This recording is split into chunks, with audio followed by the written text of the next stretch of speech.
ስለ ልጅ አወላለድ አንድ ሰው ወደ ትዳር ሲገባ ቀጥታ ያው ንስሐ ገብቶ በስጋው ደሙ ይግባ። በስጋው ደሙ ከተጋቡ በኋላ ቀጥታ ጾለት ያድርጉ ነው የሚለው። የተባረከ ልጅ እግዚአብሔር ስለሚፈልግ የተባረከ ልጅ እንድትወልድ የጾለት ቦታ ያው የጾለቱ አድርገህ ማታ ስተኛ መልካ ቅዱስ ሩፋኤል ደግመህ ያን መልካ ቅዱስ ሩፋኤል ተደግምበት ውሃ ጠጥተህ ባለቤትም ጠጥታ አንተም ጠጥተህ ሰውነትን ተሻሽተህ ዘር መራቢያ ሳይቀር ተሻሽተህ በዛሬ ቀን የሚወለድ ትውልድ ካለ ላንተም የተባረከ ለሀገር የሚጠቅም ለወገን የሚጠቅም ለቤተክርስቲያን የሚጠቅም አድርግ ካልክ አዘዝክ።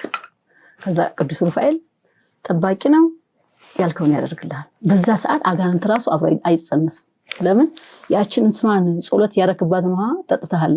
በማህፀን ውስጥ ያለም ያቆማል፣ በሆድ ውስጥ ያለም ያቆማል ስራው። በመላእክት ነው የምትከለለው። ከዛ በኋላ እሱ አየው አጋንንት አየው እንደዚህ አይነት ትውልድ ገና ከማህፀን ጀምሮ ማለት ነው። ከዛ በኋላ ያች ሴትዮ ባልና ሚስት ገና ከእንትናቸው ሳይቀር ራሱ ባልና ሚስት ሲገናኙ በፍቅር ሁሉ ጊዜ በፍቅር ይነጋገሩ። ከዛ በኋላ መስማት ይጀምራሉ። ህፃኑ ቢገርም ነገር ተጸንሶ መስማት ይጀምራሉ። ያባስ ያስተምሩ ክላስክ በመስማት መዝሙር በመስማት መልካም ነገር በመነጋገር በቃ ታሳድግ ያድጋል።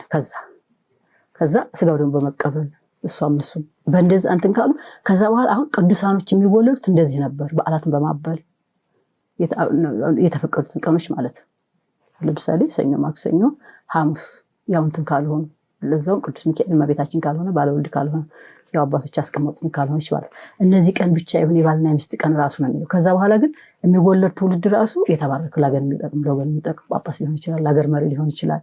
እንደዛ ነው የሚወለዱት። በእነዚህ አይነት አስተምር ያለማን ብለውኛል። የሚገርም ነገር መልካ ቅዱስ ሩፋኤል ደግሞ ጸበሉን ጠጥተው ሰውነታቸውን ተሻሽተው ዘር ማረቢያቸውን ሳይቀር ተሻሽተው ጸልየው ጌታ ሆይ በዚህ ቀን የሚፈጠር ትውልድ ያንተ አገልጋይ ይሁን፣ በቃ ለወገን ለአገር የሚጠቅም ይሁን ስትል እነ ቅድስት ሐናም ጸልየው ነው ያገኙት። እመቤቴ ሁሉም የስለ ልጆች ናቸው ስታያቸው። የተጸለይባቸው ልጆች እነ መጥምቀ መለኮት ስታይ አሁን በጸሎት የተወለዱ ናቸው። ምን አይነት ነው የሚል እንደዚህ አይነት ትውልድ ከሆነ እግዚአብሔር እሱን ይፈልግ። ከዛ በኋላ ያ በመላእክት ነው የሚከለለው ያለሽ አጋንንት አያየው መናፍስት አይቀርበው። ከዛ በኋላ በቃ በስጋው ደግሞ እንትን ይላል ያድጋል። ልክ እንደነ መጥምቀ መለኮት ነው የሚያርገው፣ እንደነ ቅዱስ ጊዮርጊስ ነው የሚያርገው። አይነካውም አጋንንታ። በስጋው ደግሞ ገና ከልጅነት ጀምሮ ካላየው አያም። ከዛ በኋላ በጸሎት እንትን እያለ ነው የሚሄደው። ከዛ በኋላ ወደ ብቃት ደረጃ እየደረሰ ነው የሚሄደው። በእንደዛ የሆነው ትውልድ እንትን የሚለው እነዚህ አባቶቻችን እነዛ የተወለዱት እነ ቅዱስ ጊዮርጊስ እነ ተክልዬ እነ ቅድስት አርሴማ የተወለዱት በእንደዚህ አይነት ህይወት ነው ብለው ነግረውኛል። ቢገርም ነገር እና ማታ ማታ ሲተኙ ትዳር የሚጋቡ ሰዎች በእንደዚህ ጸልዩ ይተኙ፣ ጸሎት ጸበል ጠጥተው እንደዚህ አድርገው ይተኙ። በእንደዚህ አይነት ከተወለደ መልካም ልጅ ይወለዳል ብለው አስተምሪ ብለው ነግረውኛል። የሚገርም ነገር